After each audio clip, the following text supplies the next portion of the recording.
კიდევ ერთი ავტოავარია ცოტა ხნის წინ კანდელაკის ქუჩაზე მოხდა. შემთხვევის შედეგად ეროვნული ფორუმის ერთ-ერთი ლიდერი ირაკლი მელაშვილი და ფორუმის პრესსამსახურის ხელმძღვანელი მაგდა პოპიაშვილი დაშავდნენ. თვითმხილველების თქმით, ეროვნული ფორუმის წარმომადგენლების კუთვნილ ოპელის მარკის ავტომობილს მიკროავტობუსი დაეჯახა.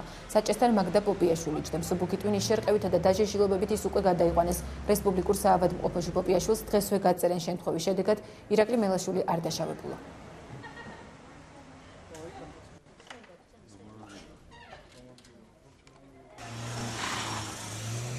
ამჟამად პაციენტის მდგომარეობა არის სტაბილური. რაც გაკეთდა კვლევები და კონსულტაციები ექიმის, აქ არის ქალბატონის დახურული ტრავმა, თავის ტვინის შერყევა, კისრის ტრაუმული მიოზიტი, კუნკელის ბილიკსეულების დაჟილება. კიდევ თხოვნური პაციენტის ზოგადი მდგომარეობა სტაბილურია, იყოფება დინამიური დაკვირვების ქვეშ. ავტოავარია მოხდა დღეს დილით აღმაშენებლის ხეივანზე დიდი დიღმის შესახვევთანაც. ერთმანეთს 15 ნომერი ავტობუსი და აუდის მარკის ჯიპის ავტომობილი შეეჯახა. მსხვერპლი არ არის დაშავებულების სხვადასხვა საავადმყოფოში უკვე გადაიყვანეს. 7 მათგანი ავტობუსის მგზავრია, 3 კი ჯიპში იჯდა. დაახლოებით 12 ადამიანამდეა დაშავებული, რომლებიც გადაყვანილები არიან საავადმყოფოებში. რაც თავარია მათ სიცხეს საფრთხე არ ემუქრება და არავინ არ დაღუპულა, რაც თავარია და მოხდა ის, რომ დაახლოებით 10 საწუთზე აღმაშენებლის ხეივანზე მოხდა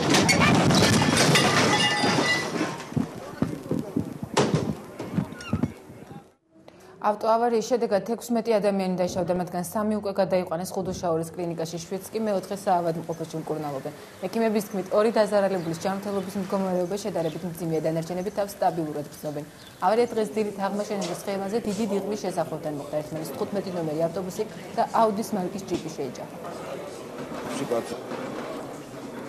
შემოიყვანეს ავტოსაგზაო შემთხვევიდან, 2 მდგომარეობა არის მძიმე, დანარჩენებთან ძირითადად აღინიშნება ქალბატონის ტრავმა, სახისმძლების ტრავმა, გუნკების დაჟეშილობა, მუცლის დახურული ტრავმები, ახლა მიმდინარეობს მკურნალობა და დიაგნოსტიკა, რომ უფრო დავაზუსტოთ. ერთი პაციენტი უკვე აყვანილია საოპერაციაში. Რამდენიმე კლინიკას ინფორმაციით მიმართა პაციენტებმა, მაგრამ ისინი მაშინაც გაწერილი იყვნენ, რამდენადაც მდგომარეობა იყო აბსოლუტურად ამოკმაყოფილებელი. რაც შეეხება მათი პაციენტიდან, 8 შეიძლება ჩაითვალოს დამოკმაყოფილებლად, ალბათ უახლოეს საათებში მათ გაწერენ კაბინაზე. ჩემმა პოლიტიკურმა პრაქტიკამ მაჩვენა, რომ რეფორმების გატარებას ადრე მოპოვებული პოპულარობა ეწირება. კარგავს სიყვარულს, მაგრამ გაწეული სამუშაოსთვის შემდეგ მაინც ყველა მადლობელია. საქართველოს პრეზიდენტთან ინტერვიუს ფრანგული გაზეთი Le Monde აქვეყნებს. გამოცემასთან საუბრისას მიხეილ სააკაშვილი აღიარებს, რომ საპრეზიდენტო ვადის დასრულების შემდეგ პრემიერ-მინისტრობაზე უფიქრია, თუმცა გააკეთებს თუ არა ამ არჩევანს ჯერ არ გადაუწყვეტია. პრემიერ-მინისტრობის შესაძლებლობაზე მიფიქრია, მაგრამ ამ საკითხთან დაკავშირებით ჯერ კიდევ ბევრი რამ გაურკვეველია. ვინც ის 2 წლის შემდეგ რა ეკონომიკური ვითარება იქნება, რა მდგომარეობაში იქნება კონსტიტუციო რეფორმა, ჩემი განწყობა და პოლიტიკური რეიტინგი, ამბობს სააკაშვილი. პრეზიდენტის თქმით, ამ ეტაპზე თავისუფლება და ქალაქში დაცვის გარეშე სიარული ხიბლავს. მთავარ მიზნად კი დაწყებული რეფორმების გაგრძელებას ასახელებს. სააკაშვილი დარწმუნებულია, რომ ნაციონალური მოძრაობის სახით ისეთი პარტია შექმნა, რომელიც არცებობას მისი პოლიტიკიდან წასვლის შემდეგაც განაგრძობს.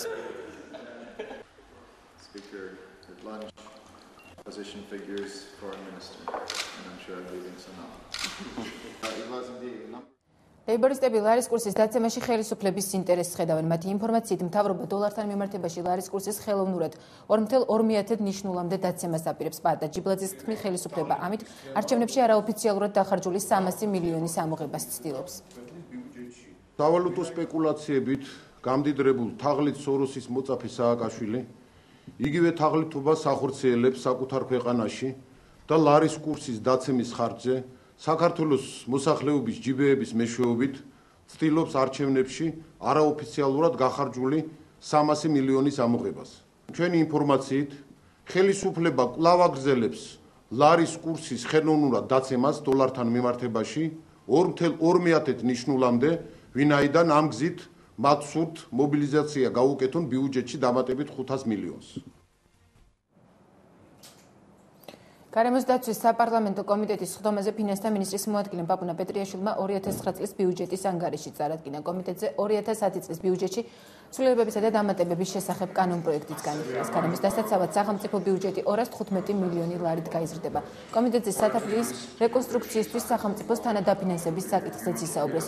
პროექტს კომპანია BP ახორციელებს და ამისთვის 3.500.000 ლარს გამოყოფს. პარლამენტში შემოტანილი ცვლილებებით ბიუჯეტი იზრდება 215 მილიონი ლარი ძირითადი ზრდა მოდის საგაცხადო შემოსავლების ზრდის საშუალება მოგვცა იმ ეკონომიკურმა ვითარებამ, რაც ამჟამად არის ქვეყანაში ეკონომიკური ზრდის მაჩვენებლებმა, რომელიც დაგეგმილზე მეტია. სამინისტროს მოემატა 500.000 დაახლოებით ლარი. ეს ძირითადად წავა ძალიან მნიშვნელოვან სათაფლიას დაცულ ტერიტორიაზე, რომელიც მნიშვნელოვანია იმით, რომ რეკრეაციული ძალიან კარგი მაჩვენებლები აქვს, აქ მოიზიდება ტურიზმი.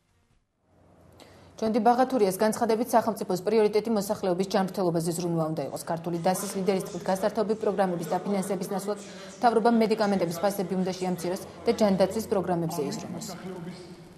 ჩვენ პრინციპულად მოვითხოვთ შეჯერდეს, შემცირდეს გასართობ პროგრამების დაფინანსება და კვლავ აღდგეს ისეთი მნიშვნელოვანი პროგრამის, როგორც არის რეფერალური ჯანდაცვის პროგრამა, ამ პროგრამის დაფინანსება და რა თქმა უნდა გაგრძელდეს კარდიოქირურგიის, ონკოლოგიური, ასევე ურგენტული პროგრამების დაფინანსება. ეროვნული საბჭო ყველა იმ საარჩევნო უბნის გახსნას და იქ ხმების ხელახალ გადაწყვეტას ითხოვს, სადაც დარღვევები დაფიქსირდა. საბჭოს წევრი ლადო ბოჟაძე 3 ივნის დუშეთის 22-ვე საარჩევნო ოლქში მომხდარ დარღვევებზე საუბრობს და მცხეთის რაიონულ სასამართლოს პოლიტიკურად მოტივირებული გადაწყვეტილების მიღებაში ადანაშაულებს. დუშეთის ოლქის მოხდელობაში, სადაც ჩვენ დარღვევები აღმოვაჩინეთ და მიმართეთ მცხეთის რაიონულ სასამართლოს და სამწუხაროდ მცხეთის სასამართლომ დააკანონა ის დარღვევები, რომლებიც საუბნო კომისიების და საოლქო კომისიის მიერ იქნა ჩადენილი. დღეს ჩვენ 4 საათზე გვაქვს პროცესი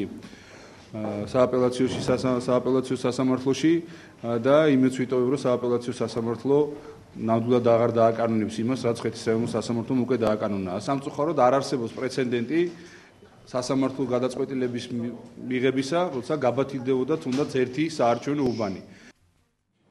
არასამთავრობო ორგანიზაცია ახალგაზრდა ფინანსისტთა და ბიზნესმენთა ასოციაციამ საქართველოს ფარმაცევტულ ბაზარზე დაკვირვების შედეგები წარადგინა. ასოციაციის მთავარი შენიშვნების შორის ფარმაცევტულ ბაზარზე სტატისტიკური ინფორმაციის სიმწირე, არაჯანსაღი კონკურენცია და იმპორტირებული პროდუქციის ხარისხია.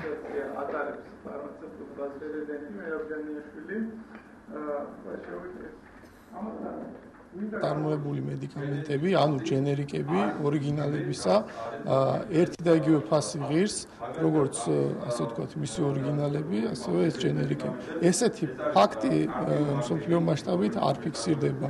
ანუ ჯენერიკის წარმოების, ასე ვთქვათ, იდეა არის ის, რომ ის გაცილებით იაფი ღირს, ვიდრე მისი ორიგინალი. მაგრამ საქართველოში ესეთი ფაქტებიც ხდება, როდესაც ორიგინალი და ჯენერიკი ერთი ფასი აქვს. დღევანდელი შუალედური შედეგები მიძღვნილი არის ძირითად საკითხებზე, ეს არის საქართველოში ისე და ისე წამლის ხარისხის კონტროლი და ასევე ფასების მედიკამენტებზე ფასების ადეკვატურობა. პრინციპში ისევე როგორც წინა კვლევის შედეგების პრეზენტაციასაც აღნიშნეთ, წამლის ხარისხის კონტროლი არის ძალიან დაბალ დონეზე საქართველოში და პრაქტიკულად შეიძლება ითქვას, რომ კონტროლი არ ხდება. საპატრიარქოს ფონდმა ანტინარკოტიკული პროგრამა წარადგინა. პროგრამის ფარგლებში იმ მოზარდების კვლევა ჩატარდება, რომელთაც ნარკოტიკების და ალკოჰოლის მიმართ მიდრეკილება აქვთ. პროცესს უზნაძის ინსტიტუტის სპეციალისტები ხელმძღვანელებენ. რისკ ჯგუფების გამოვლენის შემდეგ საბოლოო პროცედურა ავერსის კლინიკაში უფასოდ ჩატარდება. საპატრიარქოს ფონდში ფიქრობენ, რომ პროგრამით ნარკოტიკებისადმი მოზარდების მიდრეკილების პრევენცია მოხდა. ჩვენ ფიქრობთ, რომ ყველა ის მიმართულება, რომელიც მოზარდებში ანტინარკოტიკული პოლიტიკის განხორციელებას და აი პრევენციული პოლიტიკის განხორციელებას ეხმარება, ჩვენგან ხარდაჭერილი იქნება, იმიტომ პრევენცია არის ყველაზე ეფექტური, ყველაზე იაფფასიანი და ყველაზე ხელმისაწვდომი მეთოდი, რომ ჩვენი მომავალი თაობა დავიცვათ ნარკომანიისაგან. მინდა ვთქვა ნებისმიერი მშობლის გასაგონად, რომ იმ მშობლებს, რომლებსაც აქვთ შვილებთან დაკავშირებით ქცევის პრობლემები, მათ შეუძლიათ მოგმართონ ფსიქოლოგიის ინსტიტუტში და ჩვენ, ასე ვთქვათ, გამოცხადდება კიდევაც ეს ტელეფონები, ჩავატარებთ ტესტირებას აბსოლუტურად უსასყიდლოდ, შემდგომში ვისაც პრობლემა გამოეკვეთება, მათ უკვე ფიზიოლოგიური კვლევაც ჩაუტარდებათ. მოხდება ამ პროგრამის ფარგლებში რისკ ჯგუფებს მიკუთვნებული პიროვნებების სამედიცინო გამოკვლევა და ეს მაგნიტურეზონანსული კვლევები ჩატარდება ავერსის კლინიკაში, ვინაიდან ჩვენ გვაქვს უმაღლესი დონის მაგნიტურეზონანსული ტომოგრაფი და ყველა ეს კვლევა მინიმუმ 50 ადამიანს ჩაუტარდება, რა თქმა უნდა, უფასოდ.